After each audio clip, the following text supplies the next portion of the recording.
Hi friends, എല്ലാ മെച്ചന്മാർക്കും പുതിയൊരു വീഡിയോയിലേക്ക് സ്വാഗതം. അപ്പോൾ ഇന്നത്തെ വീഡിയോയിൽ നമ്മൾ നോക്കാൻ പോകുന്നത് വെച്ചാൽ എർത്ത് ലീക്കേജ് റിലേയെ പറ്റിയിട്ടാണ്.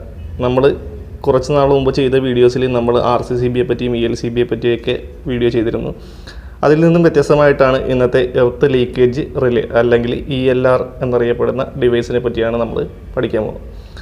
അപ്പോൾ ഇതിൻ്റെ പ്രധാന ഉദ്ദേശം എന്ന് വെച്ചാൽ നമ്മൾ പാനൽ ബോർഡുകളുടെ സേഫ്റ്റിക്ക് വേണ്ടിയിട്ടാണ് നമ്മൾ ഈ ELR ഉപയോഗിക്കുന്നത്.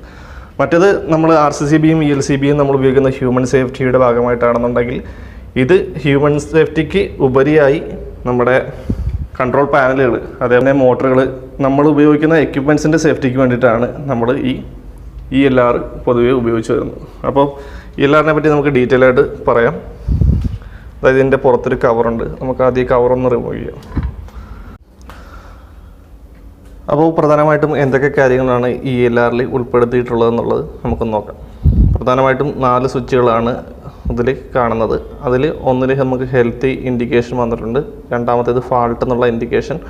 ഇനി 2 ബട്ടണുകളാണ് അടുത്തുള്ളത്. ഇത് രണ്ടും ഇൻഡിക്കേഷൻ ആണെങ്കിൽ ഇത് രണ്ടും ബട്ടണാണ്. ഒന്ന് ടെസ്റ്റ് ബട്ടൺ, ഒന്ന് റീസെറ്റ് ബട്ടൺ.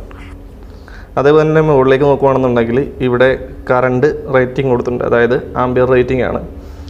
ഇത് നമുക്ക് 1 ആംബിയർ, 2 ആംബിയർ, 3 ആംബിയർ മുതൽ 8 ആംബിയർ വരെ നമ്മൾ ഇവിടെ കൊടുത്തിട്ടുണ്ട്. അതേപോലെ തന്നെ ഇപ്പുറത്തെ സൈഡിലേക്ക് വരുമ്പോൾ ടൈമാണ്. അത് ടൈം നമുക്ക് സെക്കൻഡ്സിലാണ് ഇവിടെ കൊടുത്തിട്ടുള്ളത്. എന്നുവെച്ചാൽ 0.15 സെക്കൻഡ്, 0.25 സെക്കൻഡ്, 0.50 സെക്കൻഡ്, അതേപോലെ തന്നെ 1 സെക്കൻഡ്, 2 സെക്കൻഡ്, 3 സെക്കൻഡ്, അങ്ങനെ 3 സെക്കൻഡ് വരെ ഇവിടെ കൊടുത്തിട്ടുണ്ട്. ഇതിൻ്റെ മോഡൽ നമ്പർ എന്ന് പറയുന്നത് EL01 എന്ന് പറയുന്ന മോഡലാണ്. അപ്പോൾ പ്രധാനമായിട്ടും ഈ സ്വിച്ചിൻ്റെ ഫംഗ്ഷൻ എന്താണെന്ന് ആദ്യം പറഞ്ഞുതരാം. നിലവിൽ നമ്മൾ ELCBകളിലും RCCBകളിലും മില്ലി ആംബിയർ റേറ്റിങ്ങിനാണ് നമുക്ക് ട്രിപ്പിംഗ് വരുന്നത്. അതായത് 30 milli ampere, 100 milli ampere, 300 milli ampere, ആ റേഞ്ചിലൊക്കെയാണ് നമുക്ക് RCCBയും ELCBയും ട്രിപ്പിംഗ് റേഞ്ച് ഫിക്സ് ചെയ്തിട്ടുള്ളത്. പക്ഷേ ഒരു പമ്പ് പാനലിനെ സംബന്ധിച്ചിടത്തോളം വരുമ്പോൾ, അതേപോലെ തന്നെ മെഷീൻ പാനലുകളെ സംബന്ധിച്ചും വരുമ്പോൾ അവിടെ വരുന്ന ലീക്കേജുകൾ സ്വാഭാവികമായിട്ടും ഇത്തിരി ഹൈ ആയിരിക്കും. അതായത് എന്തെങ്കിലും മെഷീൻ ഫാൾട്ട് ഉണ്ടായാൽ ഉണ്ടാകുന്ന ലീക്കേജ് ഹൈ ആയിരിക്കും. അപ്പോൾ അത് സെൻസ് ചെയ്ത്, ആ ലീക്കേജ് സെൻസ് ചെയ്ത് നമ്മുടെ പാനൽ ബോർഡിനെ പ്രൊട്ടക്റ്റ് ചെയ്യുക എന്നതാണ് ഈ എർത്ത് ലീക്കേജ് റിലേയുടെ ധർമ്മം എന്ന് പറയുന്നത്. പിന്നെ ELCBകളിൽ നിന്നും RCCBകളിൽ നിന്നും വ്യത്യസ്തമായിട്ടുള്ളൊരു കാര്യം എന്ന് വെച്ചാൽ ഇതിന് കമാൻഡ് കൊടുക്കുക എന്നുള്ളൊരു സംവിധാനം മാത്രമേ ഉള്ളൂ. അതായത് സ്വന്തമായി ട്രിപ്പ് ചെയ്യാനുള്ളൊരു സംവിധാനം ഈ എക്യുപ്മെൻറ്റിൻ്റെ അകത്തില്ല.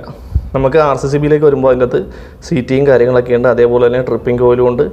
അത് ഓട്ടോമാറ്റിക്കായിട്ട് ലീക്കേജ് വരുമ്പോൾ ട്രിപ്പ് ആക്കുകയാണ് ചെയ്യുന്നത്. പക്ഷേ ഇവിടെ ഇത് ലീക്കേജ് സെൻസ് ചെയ്യുകയാണെന്നുണ്ടെങ്കിൽ ഈ എർത്ത് ലീക്കേജ് റിലേയിൽ ലീക്കേജ് സെൻസ് ചെയ്യുമ്പോൾ ഒരു കമാൻഡ് നമ്മുടെ MCCB, അതേപോലെ തന്നെ ACB, VCB, അങ്ങനെ പല മെയിൻ ഐസൊലേറ്റിംഗ് സംവിധാനങ്ങളും നമുക്കുണ്ട്. ആ സംവിധാനങ്ങളിലേക്ക് കമാൻഡ് കൊടുക്കുക എന്നാണ് ഈ എർത്ത് ലീക്കേജ് റിലേ ചെയ്യുന്നത്. ആ കമാൻഡിനനുസരിച്ച് ഷണ്ട് കോയിൽ വർക്ക് ചെയ്ത് ട്രിപ്പിംഗ് സംവിധാനം സംഭവിക്കുന്നത്. അപ്പോൾ അതിൻ്റെ കാര്യങ്ങൾ ഞാൻ പുറകെ പറഞ്ഞുതരാം. എങ്ങനെയാണിത് സംഭവിക്കുക എന്നുള്ള കാര്യങ്ങൾ പുറകെ ഞാൻ പറയാം. അപ്പോൾ ഇതിൻ്റെ അകത്തുള്ള ആംബിയർ റേറ്റിംഗ് വരുന്നത് 1 ആംബിയർ മുതൽ 8 ആംബിയർ വരെയാണ്. നേരത്തെ നമ്മൾ പറഞ്ഞു മില്ലി ആംബിയർ റേറ്റിലാണ് ട്രിപ്പിങ്ങും കാര്യങ്ങൾ വരുന്നതെന്ന്. പക്ഷേ ഇവിടെ പാനൽ ബോർഡിനെ സംബന്ധിച്ചിടത്തോളം വരുന്നത് ഹൈ ആംബിയർ ആയിട്ടുള്ള റേറ്റിംഗ് ആണ്. നമ്മൾ 1 ആംബിയറിലാണ് ഇപ്പോൾ നിലവിൽ സെറ്റ് ചെയ്തിട്ടുള്ളത്. അത് സെറ്റ് ചെയ്യാനായിട്ട് നമുക്ക് ഇങ്ങനെ ഈ ബട്ടൺ ഒന്ന് ഫ്രണ്ടിലേക്ക് മാറ്റിക്കഴിഞ്ഞാൽ എത്ര ആംബിയറിലാണെന്ന് വെച്ചാൽ ആ ആംബിയറിൽ നമുക്ക് സെറ്റ് ചെയ്യാം. ഇത് 1 ആംബിയറിൽ ഞാൻ സെറ്റ് ചെയ്തു. ഇനി 8 ആംബിയർ സെറ്റ് ചെയ്യണമെന്നുണ്ടെങ്കിൽ 8ൻ്റെ ബട്ടൺ ഓൺ എന്ന് പറയുന്ന പൊസിഷനിലേക്ക് ഇട്ടാൽ മതി. അപ്പോൾ അത് 8 ആംബിയറിൽ ട്രിപ്പിംഗ് ആവുന്ന സംവിധാനത്തിലാവും. ഇനി അതേപോലെ തന്നെ പ്രാധാന്യമുള്ളതാണ് ഈ ടൈം. എത്ര സെക്കൻഡ് നേരത്തേക്ക്, ഇപ്പോൾ നമ്മൾ 1 ആംബിയറാണ് സെറ്റ് ചെയ്തിട്ടുള്ളത്, എത്ര സെക്കൻഡ് നേരത്തേക്ക് ഈ 1 ആംബിയർ കറണ്ട് കടന്നു പോകുമ്പോഴാണ് ഇത് ട്രിപ്പാകേണ്ടത് എന്നുള്ള കാര്യമാണ് അടുത്ത് കൊടുക്കുന്നത്. അപ്പോൾ അത് വരുന്നത് നമുക്കിപ്പോൾ സെറ്റ് ചെയ്യുള്ളത് 0.15 എന്നുള്ള റേഞ്ചിലാണ്.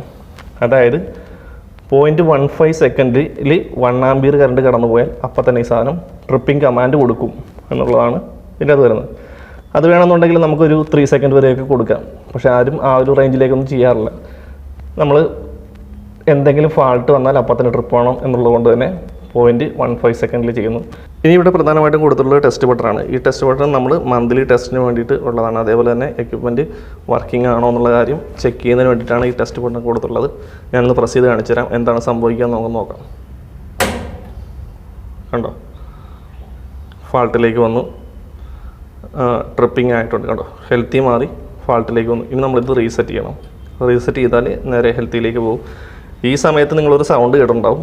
ഈ സൗണ്ടിന് കാരണം എന്ന് വെച്ചാൽ ഇതാണ്. ഇവിടെ ട്രിപ്പ് ഒന്ന് കൊടുക്കാൻ പോവുകയാണ്. എന്താണ് സംഭവിക്കുന്നത് നമുക്ക് നോക്കാം. ടെസ്റ്റ് അടിക്കുമ്പോൾ നിങ്ങൾ MCCBയിലേക്ക് ഒന്ന് നോക്കിക്കൊള്ളണം. താഴെ MCCB ഉണ്ട്, അവിടെ നിന്ന് ട്രിപ്പ് ആവുന്ന കാര്യം നമുക്ക് മനസ്സിലാകും. കണ്ടോ, ഇവിടെ ഫാൾട്ട് ഇൻഡിക്കേഷൻ വന്നു. അതോടൊപ്പം തന്നെ താഴത്ത് നമ്മൾ MCCB ട്രിപ്പ് ആവുകയും ചെയ്തു. ഇനി ആ MCCB ട്രിപ്പ് ആവുന്ന കാര്യം എന്ന് വെച്ചാൽ ഇവിടെ നിന്നുള്ള കമാൻഡ്, അതായത് ഇത്തിരി റൈറ്റ് കൂടി ഇവിടെ നിന്നുള്ള കമാൻഡ് നേരെ MCCBയുടെ ഷണ്ട് കോയിലേക്ക് പോയിട്ട് ആ ഷണ്ട് ട്രിപ്പാക്കിയതാണ് നമ്മളിപ്പോൾ കണ്ടത്. ഇനിയിപ്പോൾ ഇത് മെയിൻ ഓണാക്കാനായിട്ട് ഈ MCCBക്ക് നേരെ താഴത്തേക്ക് ആക്കിയിട്ട് വേണം നമ്മൾ മുകളിലേക്ക് ലോഡ് ചെയ്യാൻ. ആ സമയത്ത് ഇവിടെ ടെസ്റ്റിൽ ഫോൾട്ട് തന്നെ കിടക്കുന്നത്, നമ്മൾ അതുകൊണ്ടാണ് ലോഡാകുന്നത്. ഒന്നുകൂടി നോക്കാം. റീസെറ്റ് ചെയ്യുക, ഹെൽത്തിലേക്ക് വന്നു. ഇനി ഇത് റീസെറ്റ് ചെയ്താലേ നമുക്ക് ലോഡാകത്തുള്ളൂ. ഓക്കെ, ഇപ്പോൾ ലോഡായി.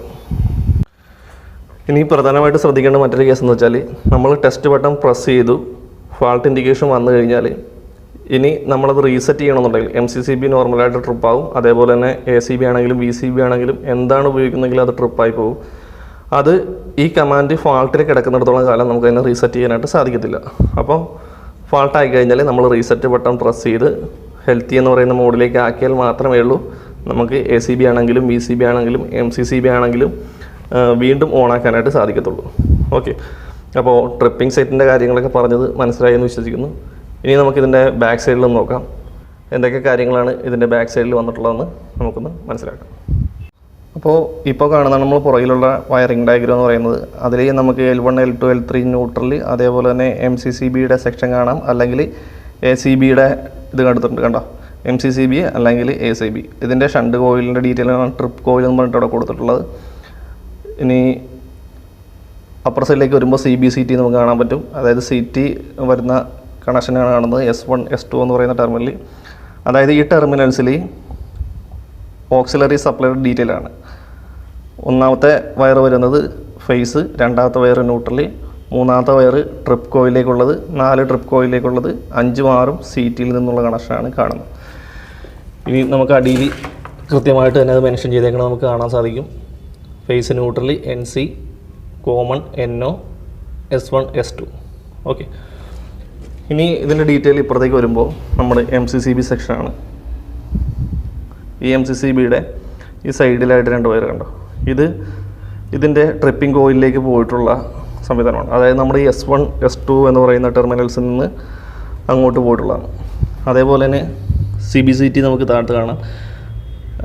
3 ഫേസിനും ന്യൂട്രലും അക്രോസ് ആയിട്ടാണ്. ഇതിൻ്റെ ഉള്ളിൽ കൂടി ഈ CTയുടെ അകത്തുകൂടിയാണ് 3 ഫേസും ന്യൂട്രലും കടന്നു വരികയും ചെയ്യുന്നത്.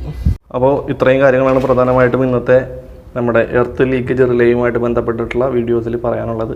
അപ്പോൾ വീഡിയോ ഇഷ്ടമായിട്ടുണ്ടെങ്കിൽ തീർച്ചയായിട്ടും ലൈക്ക് ചെയ്യാൻ മറക്കരുത്. നിങ്ങളുടെ അഭിപ്രായങ്ങളൊക്കെ കമൻസായിട്ട് രേഖപ്പെടുത്തുക. ഒപ്പം സംശയങ്ങളും നിങ്ങൾക്ക് കമൻസായിട്ട് രേഖപ്പെടുത്താം. അപ്പോൾ ഇത് കണ്ടോ, ഇത് നമ്മുടെ പമ്പ് പാനലിൻ്റെ സെക്ഷനാണ്. പമ്പ് 1, പമ്പ് 2, പമ്പ് 3, അതേപോലെ തന്നെ ഫിൽട്രേഷൻ പമ്പിൻ്റെ ഡീറ്റെയിൽ കാര്യങ്ങൾ. കാരണം ഇത് ഒരു നമ്മൾ ഹെവി ആയിട്ടുള്ള എക്യുപ്മെൻറ്റ്സ് ഉപയോഗിക്കുന്ന സ്ഥലത്താണ് പ്രധാനമായിട്ടും ഈ എർത്ത് ലീക്കേജ് റിലേകൾ ഉപയോഗിക്കുന്നത്. അല്ലെങ്കിൽ EFR നമുക്ക് ഉപയോഗിക്കാം. EFR വ്യത്യാസമുണ്ട്, അതിനെപ്പറ്റി ഡീറ്റെയിൽ ആയിട്ട് ഞാൻ പുറകെ പറയാം. ഇത് എർത്ത് ലീക്കേജ് റിലേ ആണ്. അടുത്ത കുറച്ച് ദിവസത്തിനുള്ള അതിനെപ്പറ്റി നമുക്ക് ഡീറ്റെയിൽ ആയിട്ട് വീഡിയോ ചെയ്യാം. EFR എന്താണ്.